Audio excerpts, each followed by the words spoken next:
question. What is energy? This time. Energy is the study. Let her finish. Yeah. Energy is the study of like electrodes and stuff, and they start moving faster. He's describing the type of energy. Friction. Okay. Like when the molecules start moving faster, something moves faster, but they slow down. You've got a couple types of energy. That's good. The amount of movement of an object. Okay, so the amount of movement, that not distance, but something having to do with movement. What else? Strength and vitality required for sustained. Read that a little louder. The strength and vitality required for sustained physical or mental activity. Strength and vitality required for sustained mental or physical activity. That's wonderful. Did you come up with that yourself? 100%. That's nice. What else? Potential and kinetic. Oh, you've got big types of energy there. That's good. So, those are all related closely. I want to go back to Trinity's nice strength and vitality. Where do you get your strength and vitality from? You probably hear that a lot. Get that From question. energy, you know. But where do you get that energy from? So long ago. Food. Okay, you get it from food. Carbohydrates. Nutrients. Protein. What does your body do with the nutrients that you take in? Stores it as fat. Some of us, yes. I wasn't saying you specifically. I actually realized. Roasted! I actually realized halfway through saying that that's a slam on somebody. So I tried to kind of picture out this high. I didn't think it as a burn on you. Oh my god. That's pretty funny though. Nice to just hit it out of the park. What else do we do with that energy related to our vitality? What's in our muscles? Puts in our muscles. What do our muscles do? Okay, they contract, they move. What else does our body do that requires energy? Some of us, yes, I remember. Yeah, well, yeah, I'm looking at you because, yeah, you remember. Okay. Here's the thing. This is actually, although we all have a concept of it, this is actually not necessarily an easy thing to define. In fact, don't write this down. This quote comes from quite a famous physics professor. It says, "It is important that we realize that in physics today, we have no knowledge of what energy is. We do not have a picture that energy comes in little blobs of a definite amount. It's not that way. However, there are formulas for calculating some numerical quantity. And when we add it all together, it gives 28. Always the same number. That's this number he chose, random number. It is an abstract thing in that it does not tell us the mechanism or the reasons for the various formulas. So it's something out there, and we can understand a fair bit of it, but defining it is actually fairly hard. This was by Richard Feynman, who at this time was lecturing to an introductory class of physics at California Institute of Technology, which is called Caltech for short, a very prestigious science school. And they recorded and wrote up his lectures and published them. So this is the full year, I think, or maybe year and a half of college physics, what he talked about. Next time you complain about notes, think of that. But we can at least make a bit better working definitions for us. And to help,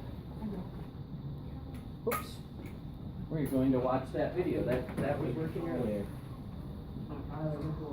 Nope, we're good. No.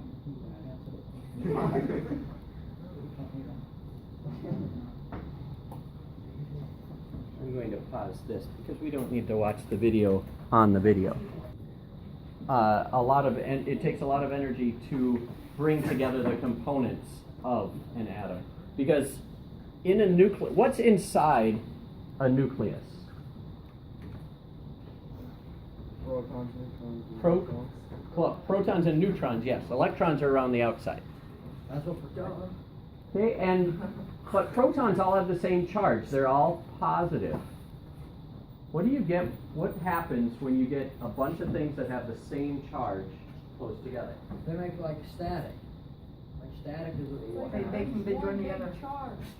They Yeah, make like- one big charge. But let's just say you have two things that are the same charge, maybe both positives coming together. Don't they spread apart? Don't they It's go like a away? magnet.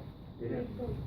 I thought. Okay, you're saying they're pushing apart, like the North Pole and the North Pole. That's correct. When you get opposites, Then they stick together. opposites attract. So in a nucleus, you've got a whole bunch of these positive protons, as Isaac had said. They're all stuck together in an extraordinarily small point. They're trying to push each other apart. It actually takes a lot of energy to keep them together. That's what nuclear means. What about mass? Where did that come in? My body. Gravity. Figure out mass, you need weight. Newtons. Gravity is up in gravitational. Mass came from that German patent clerk they mentioned. E equals mc squared. Einstein's best known contribution is his formula E equals mc squared, relating energy to mass. Everything with mass is made up of energy. If you can destroy a little bit of that mass, you create a lot of energy. That's what stars do. That's also what nuclear power plants do, although it's a different mechanism between the two. But they're essentially both destroying mass, making energy out of it. And then dark. I don't have an answer for dark, but I have a question. Okay, You know, like nuclear power plants? yes. Why don't they have them in more exclusive areas? Since they blow up like frickin' 50 miles around there instead. Largely because you've got to get that energy from them to the people who want it. What's it do? Like electricity? It's electrical, yeah. We have some nuclear power plants in the state. Yeah, right up in Redwood. Yep. Do you know how often they explode? No. Well, I heard of one explode once. Where? I don't remember where. No, not Japan. Japan had the accident with the tsunami, The tsunami, yeah. right? That caused not quite an explosion, but it made the whole area unlivable. Yeah, like the robot couldn't even live in there. That Right. Chernobyl was the only other significant accident that, if you've heard of that was in the 80s. Isn't that like the That was in Russia. nuclear? Yeah, practically never. But the interesting thing about that one was that was actually sort of an experiment gone awry. The Russians could have shut that down. We had one in the U.S. back in the 70s called 3 Mile Island. All of the safety, the safety mechanisms worked, and there was no meltdown. What's like So the it was safety not. mechanism? It's just a way to. It's essentially dropping the nuclear material that's producing the energy into a place where it's still producing that energy, but at a slower rate, and so it takes a lot longer to go. Now, 3 Mile Island, I don't know if that's ever recoverable, but it's also not particularly dangerous to anyone around it. If you wanted to live on it, you probably could. I don't know of that. But like the people outside of it are not in danger. Like they are in Japan, you can't live for, 50, 100 miles around it. That's ridiculous. Yeah. Like that place that's like abandoned because like all like the radiation. Will that ever like be livable again? Not. Now the last one on there, dark energy. Is it true? Yeah? Does dark energy come from dark matter? No, but they're sort of related. So, you guys have all heard of the Big Bang, right? Big Bang Theory. Stupid show. This is the kind of chatter that needs to stop. At the beginning of the universe, 13.8 billion years ago, there was no universe. And then all of a sudden, there's an explosion. There was a lot of energy around, and there was an explosion that created a lot of mass. And that started going out, going farther and farther out. And the universe has been expanding ever since. The fact that the universe was expanding was discovered in the 1920s or so. And then they started saying, well, if you have just a planet, nothing else around it to affect things, and you throw a ball up, you could potentially throw that ball super far away from the planet, but at some point, it's going to keep slowing. At some point, it's going to stop, even if it's way out in space, and the two are going to attract each other again. Well, the same thing should be happening to the universe. There was a big throw, Big Bang, everything got thrown outwards. We know that it's going outward, continuing to go outwards, but at some point, let's figure out when it's going to stop and when it's going to come back. We'll have an idea of how long the universe is going to Our last. lifetime? No, well, it was already 13.8 billion years, and it's still going out. So it would take at least that amount of time that we would expect to go back in. Well, probably a lot longer, because who knows how long it's going to keep going. So in the late 90s, some astronomers were doing experiments to see if they could measure the acceleration, because we can measure everything going away from us. What we wanted to see is how much is it slowing, because that'll give us an idea of how far does it go out until it stops, and then it's double that time essentially until the big crunch. What they found is that it's not slowing, it's accelerating. Something's pushing it. We didn't have any idea what that might be. We still don't know. Maybe it is Jesus. Black hole.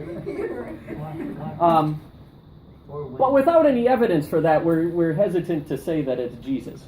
But what it is stuff we can't directly observe.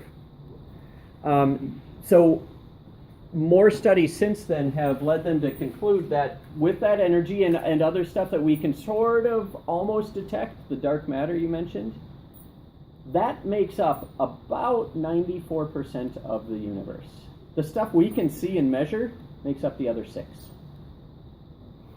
So we know about, if we take the sum total of all of human knowledge and all of human observation, we have seen a little less than 6% of what is out there. The rest of it is dark. We can't observe it right now. We're working on detectors, but we can't do it. Like, do you think it could be a black hole? No, because we can observe those. But if it's so far out that unimaginably big, it's gonna suck up the whole universe. Well, but it's also pushing stuff away, remember. This is something that's making the universe expand, not pulling it towards a point. And how come, like you said, if there's nothing else in this universe and you throw a ball up, it would go forever pretty much, right? If there were nothing else. Well, no. It would slow down, stop, and come back towards Earth. Yeah, like 30 meters up because of gravity. Yeah, you could consider it throwing it much, much harder, but at some point it's going to stop and come back. Even at in zero gravity. Well, no, if there were no Earth or anything else, no. It would keep going. The moon. The moon has gravity. It's got mass. There we go. 2 baseballs will attract each other, just not very strongly. But let's get back to this. So here's where that work comes in. Work, which we'll get the definition for. Work is what ties this all together. Because you might eat a sandwich that has chemical energy and then use it to run, which is kinetic energy, and heat your body, which is thermal. That takes work. So in physics terms, energy can change form from one another and back and forth here as long as work is done. What is to that change alone? I They don't know. don't have a positive and a negative. No, none of energy isn't positive or One negative. line It's just there's one. I don't know where there'd be the most energy. Probably One in form mass. or one I would You got guess. negative energy? Nope. One time. It says energy can change from one form to another. One form. Thanks. I'll have to fix that.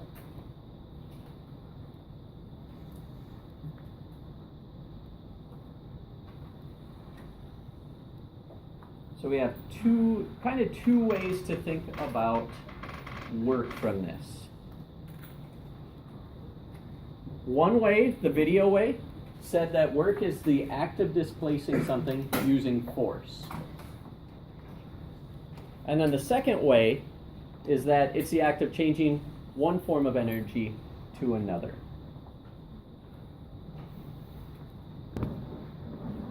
Okay, one big law, one of the most important universal laws.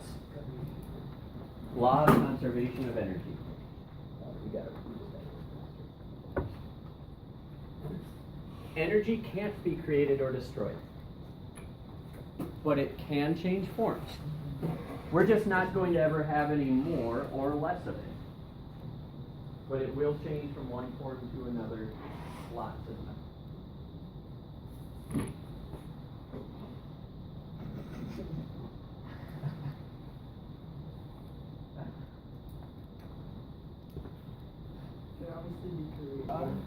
It's good. It's deep stuff.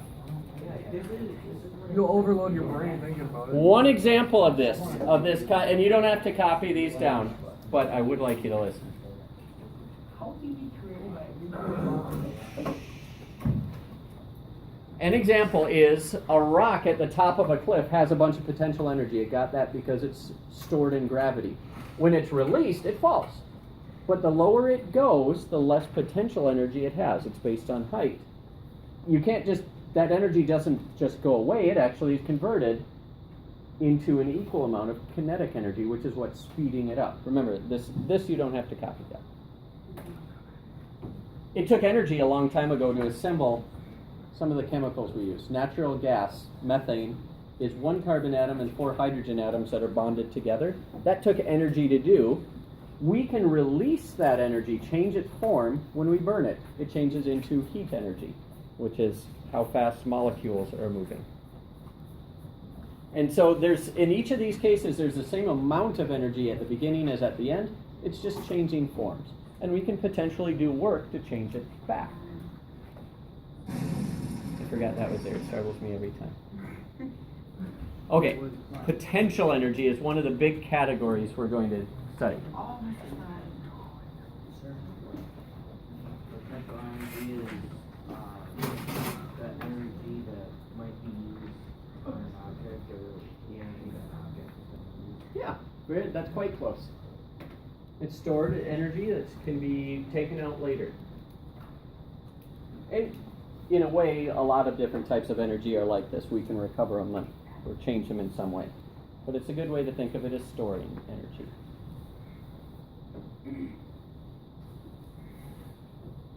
So up above where you have that list of energies, we're going to give some examples. I'd like you to put a PE next to the ones that we talk about as potential energy. What kind of potential energy is this one illustrating? Yeah, Yeah, sure. do we have any like potential energy like in our bodies? You bet. But let's talk about the examples here.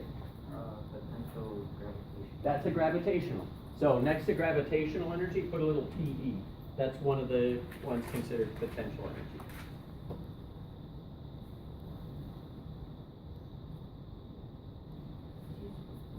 What about that one? Is it Elastic. elastic, because that rubber band is stretching. Elastic is the type of potential energy. You can store it, hold it, and then let it go.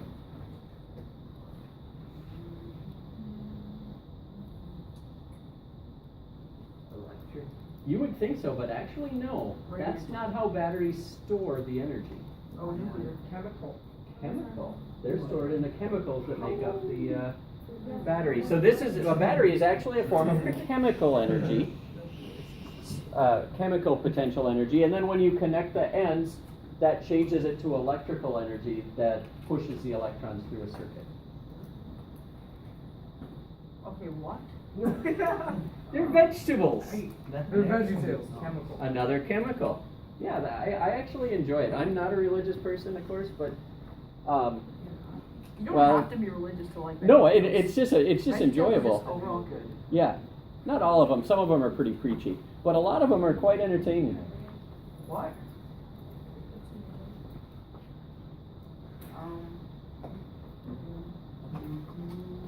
Purple. Ooh, dark. Phew. Not radiant, not nuclear. Is it? Is it what? Never mind. I said it's thermal. We change it into thermal, right? When you burn it. Ionization. No. It's another thing. Man. There we have lots of examples of chemical energy.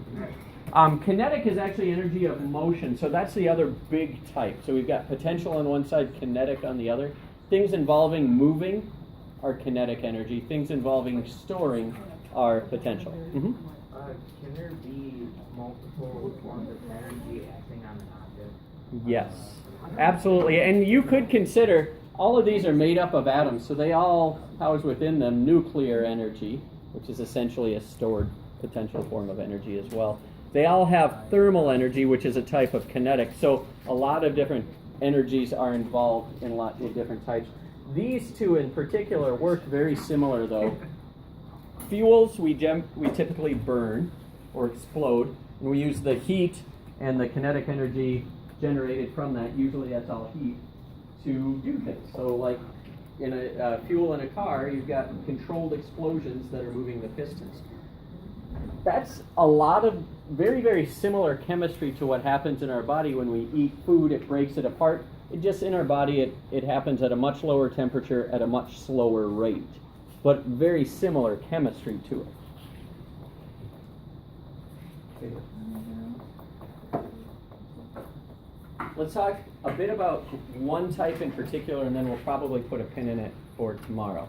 That is gravitational potential energy. This is the potential or stored energy an object has because of its height.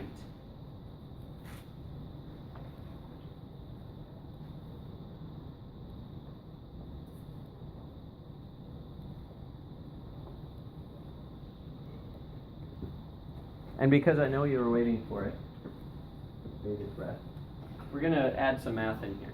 So here's a little drawing, a rock or something. What does the M mean there? Mass. What do we measure mass in for calculation? Grams. Kilograms. Grams is the base unit, but in physics we always use kilograms to measure. What do you think H is? Height. You bet. What would we measure that in? Meters. Meters. Okay. Here's our formula. It's a combination of a couple of those things. PE, of course, stands for potential energy. We're going to measure all energy in joules. It's not joule like a gemstone. It's a single name. It's a French physicist who did some of the early work on energy, named after him. M, as we said, is the mass in kilograms. What about that G? Grams. Not correct. Not grams. It's not really gravity exactly. Gravitational pull. Closer. What is the value of G? 9.8 meters per second, which is a measure of what? Acceleration. It's the acceleration of gravity. And on Earth, it's 9.8 meters per second squared, or meters per second. We don't have to use the negative anymore. You guys, huh? No. Oh. Jason's right there. Oh, sorry. Oh, yeah, I didn't know you, that's all. What's up, Sean?